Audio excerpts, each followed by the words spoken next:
حضرت سلمان فارسی رضی اللہ تعالی عنہ بیان فرماتے ہیں کہ آخری شعبان میں حضور صلی اللہ علیہ وسلم نے صحابہ کرام رضوان اللہ علیہم اجمعین سے خطاب فرماتے ہوئے فرمایا کہ اے لوگو، تم پر ایک مہینہ سایہ کر رہا ہے جو رحمتوں اور برکتوں بھرا مہینہ ہے،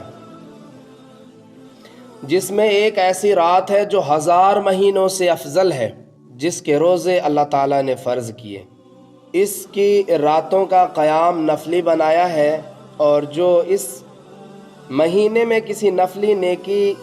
سے اللہ رب العزت کا قرب حاصل کرنا چاہے تو اسے فرض ادا کرنے کے برابر ثواب ملتا ہے، اور اگر کوئی شخص اس مہینے میں ایک فرض ادا کرے تو اسے دوسرے مہینوں کے 70 فرضوں کے برابر ثواب ملتا ہے۔ یہ صبر کا مہینہ ہے، اور صبر کا ثواب جنت ہے۔ یہ آپس میں ہمدردی کا مہینہ ہے، اور یہ مہینہ ہے جس میں مسلمانوں کا رزق بڑھا دیا جاتا ہے۔ جو اس مہینے میں کسی روزہ دار کو افطار کروائے تو اس کے گناہوں کی بخشش ہو جاتی ہے، اور اسے آگ سے آزاد کر دیا جاتا ہے، اور اس کی رزق کو دراز کر دیا جاتا ہے، اور اسے روزہ دار کے برابر ثواب ملتا ہے۔ روزے دار کے ثواب میں کمی بھی نہیں ہوتی۔ حضرت سلمان فارسی رضی اللہ تعالی عنہ نے عرض کیا، یا رسول اللہ صلی اللہ علیہ وسلم، ہم میں سے ہر کوئی شخص تو اس قابل نہیں ہے کہ وہ روزہ افطار کروا سکے۔ تو پیارے آقا علیہ الصلوۃ والسلام نے ارشاد فرمایا، یہ ثواب تو اللہ تعالیٰ اگر کسی روزہ دار کو ایک گھونٹ دودھ سے یا ایک کھجور سے یا گھونٹ ایک پانی سے اگر افطار کروا دے، اللہ اس کو بھی یہ اجر عطا فرما دیتا ہے۔ اور جس نے روزہ دار کو بھر پیٹ کھانا کھلایا، اللہ اسے قیامت کے دن وہ پانی پلائے گا جس کے بعد جنت میں جانے تک وہ کبھی پیاسا نہ ہوگا۔ یہ مہینہ جس کے اول میں رحمت ہے، اور بیچ میں بخشش ہے، اور آخر میں آگ سے آزادی ہے، اور جو اس مہینے میں اپنے غلام سے یا اپنے مزدور سے نرمی کرے گا تو اللہ اسے بخش دے گا اور آگ سے آزاد فرما دے گا۔ میرے آقا علیہ الصلوۃ والسلام کا یہ خطبہ رمضان کی عظمت اور برکت کو سمجھنے کے لیے واضح اور کافی ہے۔ غور فرمائیے کہ آپ نے اس مہینے کے آنے کی خبر دیتے ہوئے فرمایا، تم پر ایک عظیم مہینہ سایہ کرنے والا ہے، یعنی رمضان ایک ایسا سایہ دار درخت ہے جو مسلمان بھی اس کے نیچے تھکا ہارا آتا ہے، اس کو یہ سکون بخشتا ہے، دنیا اور آخرت کے عذاب سے بچا لیتا ہے۔ حقیقت یہ ہے کہ روزہ رکھنے والا اگرچہ دن بھر بھوکا پیاسا رہتا ہے، رات کو تراویح ادا کرتا ہے، لیکن اس کے باوجود اسے ایک خاص فراحت، سکون اور روحانی سرور حاصل ہوتا ہے۔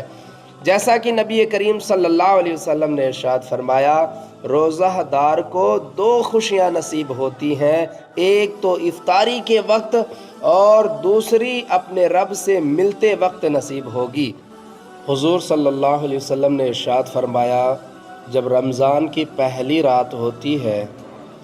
تو شیاطین اور شرکس جن کو قید کر دیا جاتا ہے، دوزخ کے سارے دروازے بند کر دیے جاتے ہیں اور اس میں سے کوئی دروازہ نہیں کھلتا۔ جنت کے سبھی دروازے کھول دیے جاتے ہیں اور اس میں سے پھر کوئی دروازہ بند نہیں کیا جاتا، اور غیبی پکارنے والا پکارتا ہے کہ اے بھلائی چاہنے والے آؤ، اور اے برائی چاہنے والے باز آ جا، اور اللہ کی طرف سے لوگ آگ سے آزاد کیے جاتے ہیں۔ حضور صلی اللہ علیہ وسلم کے ارشاد کے مطابق اس وقت شیاطین اور شرکس جن قید ہو چکے ہیں، دوزخ کے دروازے بند ہو چکے ہیں، جنت کے سبھی دروازے کھول دیے گئے ہیں، خدا کی طرف سے پکار آ رہی ہے کہ جھولیاں پھیلاؤ اور بھر لو، اور لوگوں گناہوں سے نجات کا اعلان ہو رہا ہے۔ اب نفس پر کنٹرول کرنا باقی ہے، جو ہمارا کام ہے۔ بس آئیے عزم کریں کہ اس مقدس مہینے